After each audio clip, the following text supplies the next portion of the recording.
টাকার বিনিময়ে সম্মানের চেয়ার পাওয়া যায়।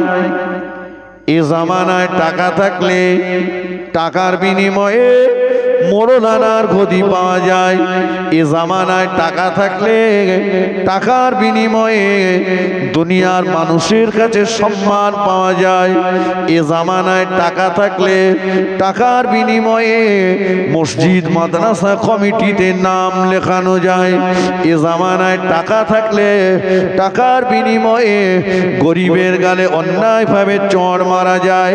এ জামানায় টাকা থাকলে টাকার বিনিময়ে গরিবের জমি জবরদখল করা যায়। এ জামানায় টাকা থাকলে টাকার বিনিময়ে দিনের বেলা মানুষ খুন করেও রেহাই পাওয়া যায়। এ জামানায় টাকা থাকলে টাকার বিনিময়ে সারা জীবন জালিয়াতি জোচ্চুরি ফেরেববাজি করে শেষ জীবনে 2.5-3 লাখ টাকা ব্যয় করে মক্কা মদিনা শরীফ থেকে ঘুরে এসে হাজি নামটাও অর্জন করা যায়। কথা ঠিক কিনা? টাকা আল্লাহ যদি বলা হয় আল্লাহ কত লাগবে একটু বলেন, আমি দোয়ানি, মরণ যেন আমার জীবনে না হয়, হবে? আচ্ছা ছেড়ে দেন, ওটা হলো না। আল্লাহ যদি বলা হয় আল্লাহ মরে যাওয়ার আগে জমি জায়গা যা আছে ছেলেপিলেকে দেবো না, সব বিক্রি টিক্রি করে মাল করে নিয়ে তবিল করে কবরে গিয়ে শোবো, কত লাগবে বলেন দেবো, তবে জান্নাতে একটু জায়গা আমার দিতে হবে। আল্লাহ বলছেন এই সম্পদের বিনিময়ে আমার কাছ থেকে তুমি কিচ্ছু পাবে না। আল্লাহই বলেছেন মালু ওয়ালা বানুন, সম্পদ এবং সন্তান। এ জামানায় আপনার রয়েছে 5টা ছেলে, আর একজনের ছেলে নাই, রয়েছে তার মেয়ে। ও 6টা 7টা ছেলে মানে আপনার 6টা 7টা লাঠি। এ লাঠির বিনিময়ে দুনিয়ায় গরিবের উপরে জুলুম করা যায়, লাঠির বিনিময়ে দুনিয়ার মানুষের জমি জবরদখল করা যায়, এ লাঠির বিনিময়ে দুনিয়ায় দুর্বলের উপরে অত্যাচার করা যায়, লাঠির বিনিময়ে দুনিয়ার মানুষের সম্পদ কেড়ে নেওয়া যায়, এ লাঠির বিনিময়ে দুনিয়ার মানুষের রাস্তা বন্ধ করা যায়, খাওয়ার ঘরের পাশে বাথরুম বানানো যায়, লাঠির বিনিময়ে দুনিয়াতে অনেক কিছুই করা সম্ভব। আল্লাহ বললেন মালু ওয়ালা বানুন, সম্পদ এবং সন্তানের বিনিময়ে আমি আল্লাহ আমার কাছ থেকে কিয়ামতের ময়দানে তুমি কিছুই পাবে না। তাহলে কি হবে? আল্লাহ নাজাত কিসে পাবো? আল্লাহ পাক জানিয়ে দিলেন ইল্লা মান আতাল্লাহা বিকলবিন সালিম। আল্লাহ পাক জানিয়ে দিলেন নাজাত তুমি পেয়ে যাবে, মুক্তি তুমি পেয়ে যাবে ইল্লা মান আতাল্লাহা বিকলবিন সালিম, যদি একটা রোগহীন অন্তর, নিরোগ অন্তর, যে অন্তরে কোনো রোগ নেই, এই নিরোগ অন্তর নিয়ে তুমি যদি আমার কাছে আসতে পারো, ওই দিবসে আমি আল্লাহ আমার থেকে নাজাত পেয়ে যাবে। কি নিয়ে যেতে হবে? যে অন্তরে কোনো রোগ নেই, ওই অন্তরের রোগ ঝেড়ে মুছে যদি কবরে যেতে পারো, আল্লাহ বলেছে তুমি কিয়ামতে নাজাত পেয়ে যাবে। চলুন আজ আগে কোথায় রেখেছি মনে আছে আমার। আল্লাহ নবী হাদিস শরীফের ভিতরে জানিয়ে দিলেন ও আমার সাহাবীরা শুনে রাখো, আলা ইন্না ফিল জাসাদি মুদগাতান ইযা সালুগাত সালুগাল জাসাদু কুল্লুহু। আল্লাহ নবী বললেন, ও আমার সাহাবীরা, দেখতে তোমার যত সুন্দর তুমি হও না কেন, তামাম পৃথিবীর মানুষ তোমায় রূপ দেখে মুগ্ধ হতে পারে, তামাম পৃথিবীর মানুষ তোমার রূপের তারিফ করতে পারে, তামাম পৃথিবীর মানুষ তোমার চেহারা দেখে তোমার প্রেমে পড়তে পারে।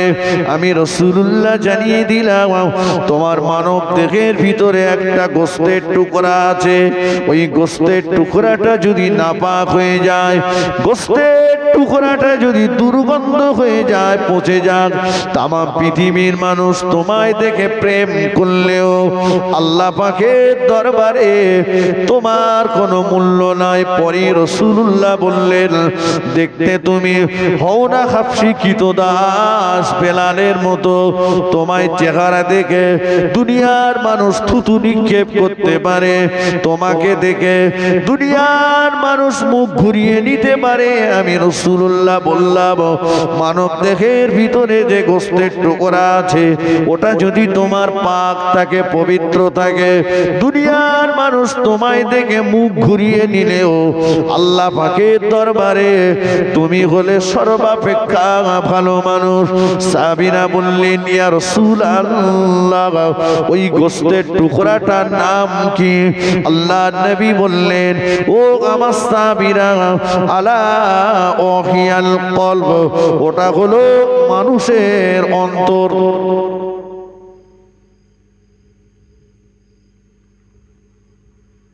তাহলে আল্লাহ বলেছেন নাজাত পাবে ভালো অন্তর নিয়ে এসো, আর হাদিস পাকে রাসূল বলেছেন যে আল্লাহর কাছে দাম ওই লোকটার যার অন্তর ভালো। এবার কার অন্তরে কি আছে ও আর মোড়ল লেগে বিচার করা লাগবে না। মুজাদ্দিদুজ্জামান দাদা হুজুর পীর কেবলা রহমাতুল্লাহ আলাইহি, যারা আওলাদ এসেছেন, তিনি ছোটখাটো আলেম ছিলেন না। 40টা হাদিসের কেতাবের উপরে পরীক্ষা দিয়ে মাওলানা ডিগ্রি অর্জন করেছিলেন। 40টা। শুধু তাই না, আলেম কারা,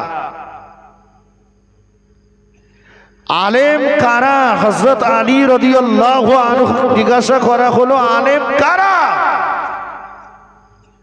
উনি বললেন, কাবে আহবার আল্লাযীনা ইয়ালামুনা বিমা ইয়ামালুন। ওই ব্যক্তি আল্লাহর দরবারে আলেম যিনি ইলম অনুপাতে আমল করেছেন। দাদা হুজুর পীর কেবলা রহমাতুল্লাহ আলাইহি সুদখোরের বাড়ি খেয়ে জামা খুলে দিয়ে বাড়ি আসতেন।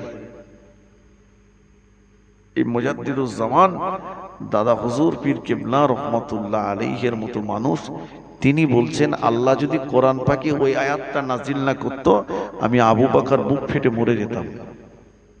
আল্লাহ কোরআন পাকে যদি এই আয়াতটা নাজিল না করতেন, কুলিয়া ইবাদি আল্লাযীনা আসরাফু আলা আনফুসিহিম লা তাকনাতু মির রাহমাতিল্লাহ, এই আয়াতটা যদি আল্লাহ নাজিল না করতেন, আমি আবু বকর বুক ফেটে মরে যেতাম।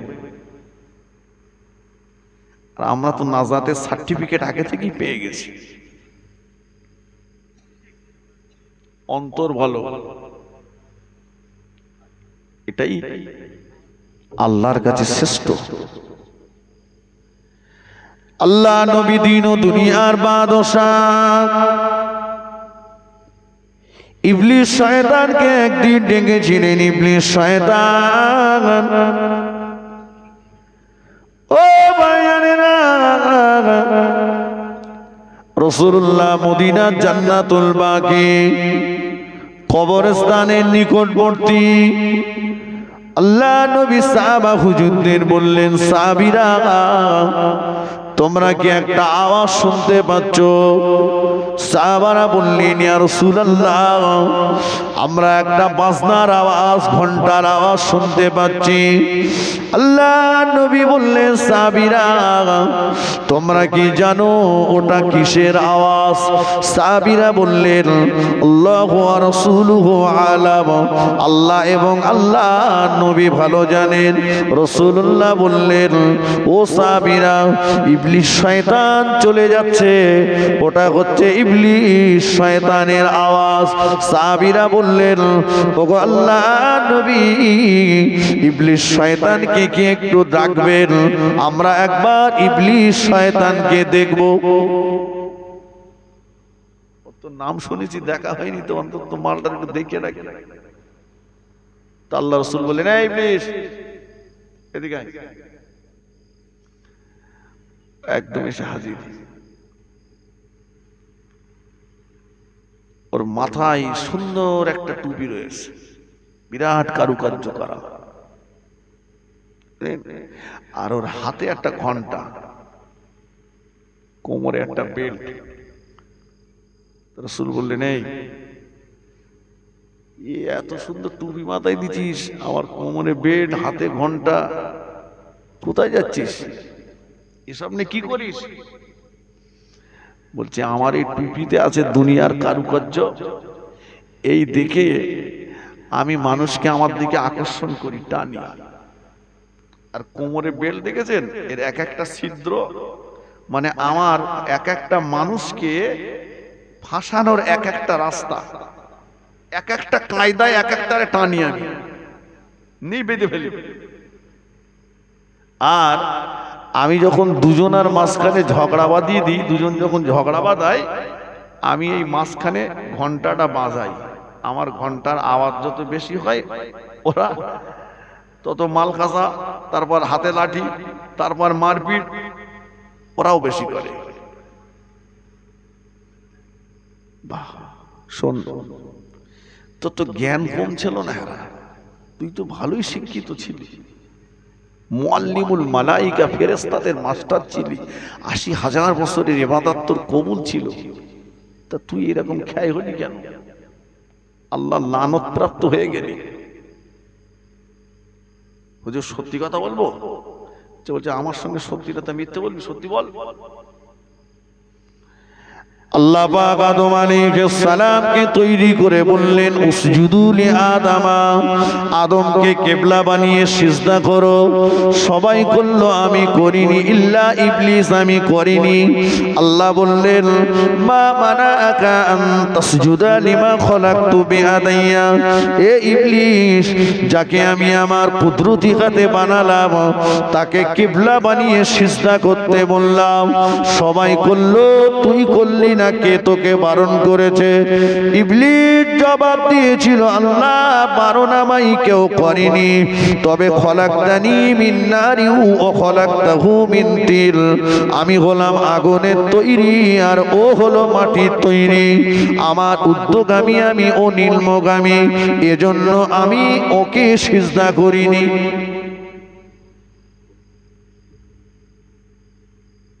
আল্লাহ বললেন লানাতি ইলা ইয়াউমিদ্দিন, আমার অভিসম্পদ কিয়ামত পর্যন্ত তোর উপরে পড়ল। আজকে দেখেন সমাজ খাই হয়েছে এই রোগে। এক তো সিজদা করিনি, এটা তো অপরাধ।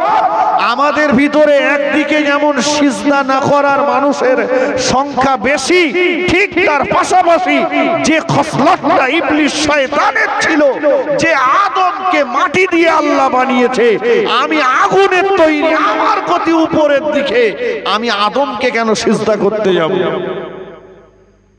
আজকে এটাই আমাদের মূল এসে দাঁড়িয়েছে। ওকে ওকে ওর গোলামি আমি করব, ও যা বলবে আমি শুনবো, ও কমিটিতে থাকবে তাই আমি ওর পিছনে ঘুরবো, ও নামাজ পড়াবে তাই আমি নামাজ পড়বো, এই ও ও ও করেই আমরা শেষ।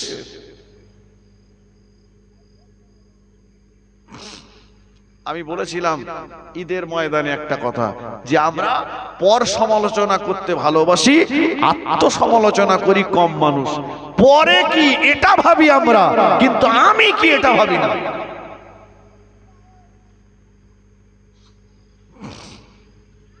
ইবলিস এক নাম্বার তার ভিতরে ছিল অহংকার। আমি যে জাতের তৈরি, আমার এই অহংকার হচ্ছে অবনতির কারণ। এক নাম্বার অহংকার তো আমাদের ভিতর নেই, ওটা বাদ দেন।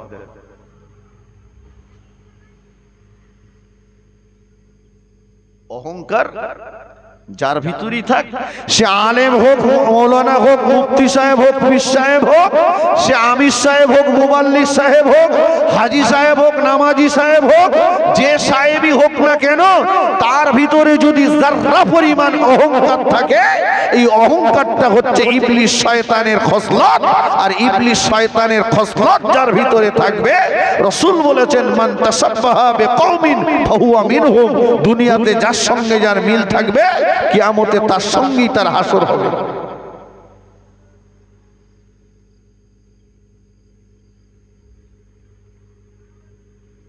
বংশের গরম, রক্তের গরম, টাকার গরম, চামড়ার গরম, গরম গরম গরম। গরম কি ভালো জিনিস না খারাপ জিনিস? গরম পুড়িয়ে দেয়, জ্বালিয়ে দেয়, সারখার করে দেয়। এই গরমটা যেদিন আমরা কমাতে পারবো, জি, আবু জেহেল কিন্তু জানতো যে মুহাম্মদ সাল্লাল্লাহু আলাইহি ওয়াসাল্লাম সত্যিকারের আল্লাহর নবী। বিশ্বাস করেন? আবু জাহাল কিন্তু জানতো যে আব্দুল্লাহর বেটা আমিনার লাল মুহাম্মদ সাল্লাল্লাহু আলাইহি ওয়াসাল্লাম সত্যি সত্যি আল্লাহর নবী।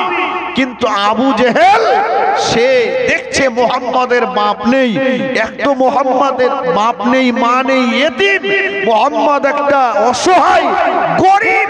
আর আমি আবু জাহাল মুহাম্মাদের আগে থেকেই এ জামানায় পান্ডাগিরি নেতাগিরি করছি, আর মুহাম্মদ হলো আমার ভাইপো, আমি হলাম মুহাম্মাদের চাচা।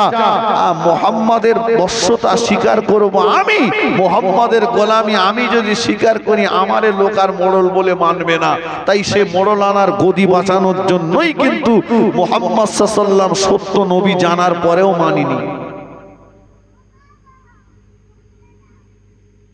বুঝতে পারেননি কোনটা ভালো কোনটা খারাপ?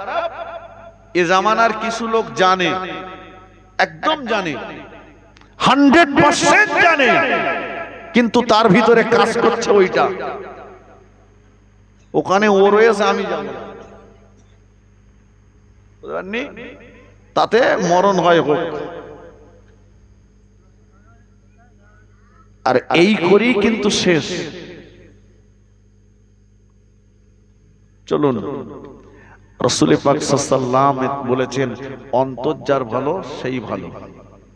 আর অন্তরের রোগ হচ্ছে এই গরম। আল্লাহ পাক কোরআন শরীফের ভিতরে জানিয়ে দিয়েছেন, ইন্নাল্লাহা, নিশ্চয়ই আমি আল্লাহ তাআলা, লা ইহিব্বু, পছন্দ করি না, মান কানা মুখতালান ফখুরা, যারা ফখর করে, গর্ব করে, অহংকার করে, আমি আল্লাহ পাক ওদেরকে পছন্দ করি না। আল্লাহ পাক বলেছেন অহংকারকারীদের আমি আল্লাহ পাক পছন্দ করি না।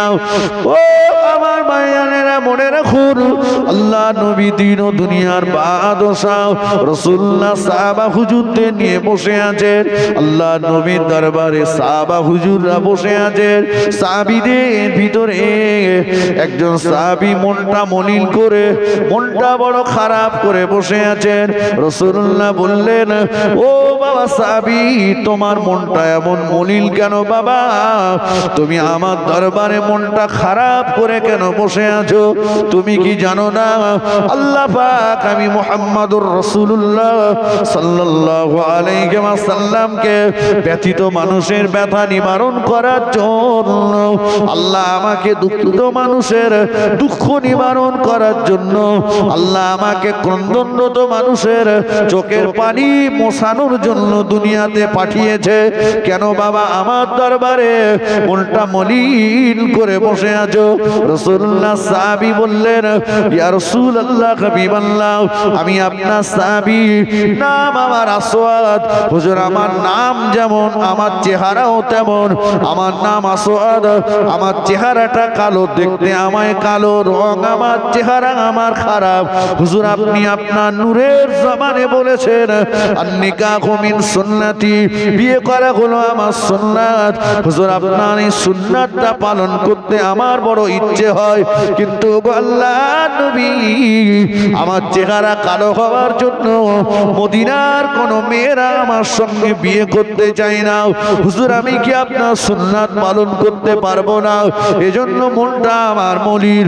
আল্লাহ নবী বললেন বাবা আসওয়াদ তুমি কি বিয়ে করবে? বাবা আসওয়াদ রাদিয়াল্লাহু আনহু মনটা মলিন করে বসে আছেন।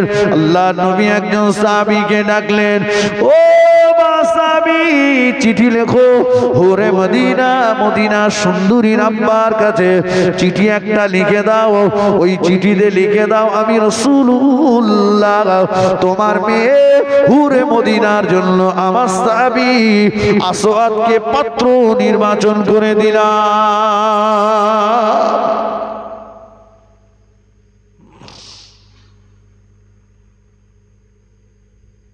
আসওয়াদ রাদিয়াল্লাহু আনহুকে চিঠি রাসূলুল্লাহ দিয়ে একটা আংটি ইসলাম মেরে বললেন যাও,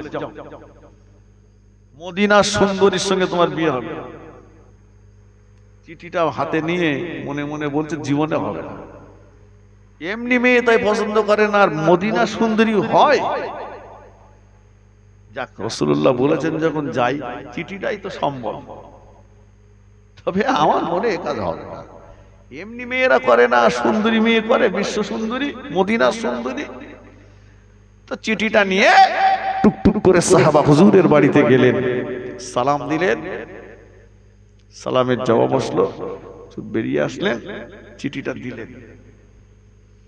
দেওয়ার পরে চিঠিটা পড়ে চেহারাটা দেখলেন, দেখে বলছেন তুমি যাও, আমি আমার মেয়ের সঙ্গে ব্যাপারটা একটু আলোচনা করি, আমি রাসূলুল্লাহর কাছে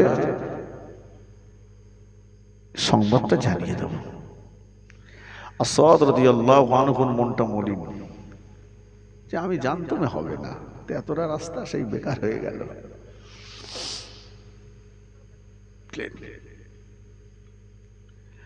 মদিনার সুন্দরী হুরে মদিনা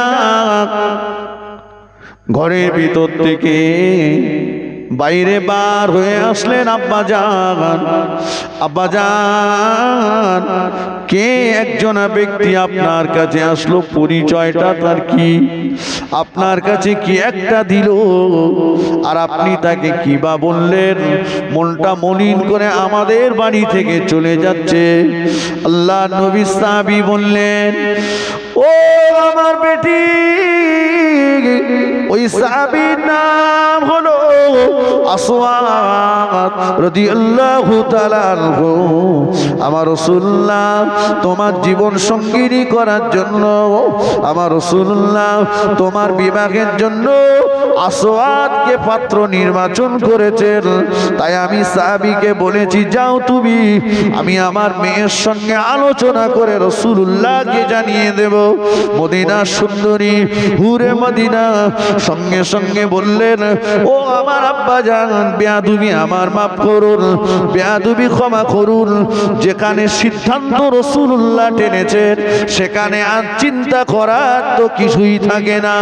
সৌভাগ্য আমার, আমার জন্য বিশ্ব নবী নিজেই পাত্র সৌজাত বেছে দিয়েছেন, আমি আর কিছু বলবার নয়, বলার নেই আমার। আপনি ডাকুন রাসূলের সাহাবীকে, আমি আপনার বেটি হুরে মদিনা আসওয়াদকে আমি আমার জীবন সঙ্গিনী বানাতে চাই। একটু জোরে জোরে বলুন সুবহানাল্লাহ, আর একটু জোরে বলেন সুবহানাল্লাহ। আল্লাহু আকবার।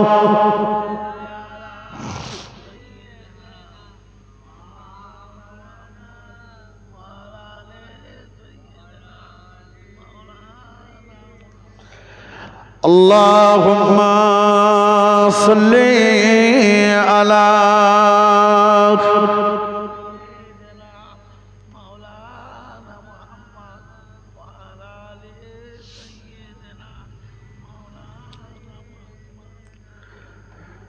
নবীর রওজা শরীফ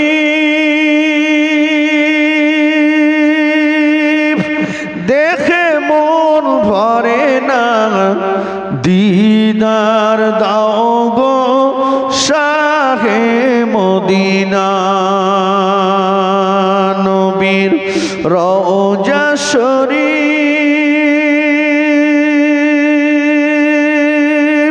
দেখে মন ভরে না, দিদার দাও গো শাহে মদিনা।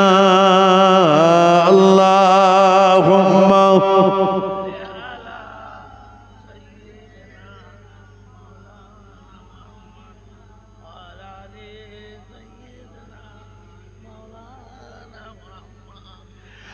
আরশের মেহমান করেছেন আল্লাহ, কত শান কত মান মোর কামলিওয়ালা। ও গো মদিনাওয়ালা করো করুণা, দিদার দাও গো শাহে মদিনা। নবীর রওজা শরীফ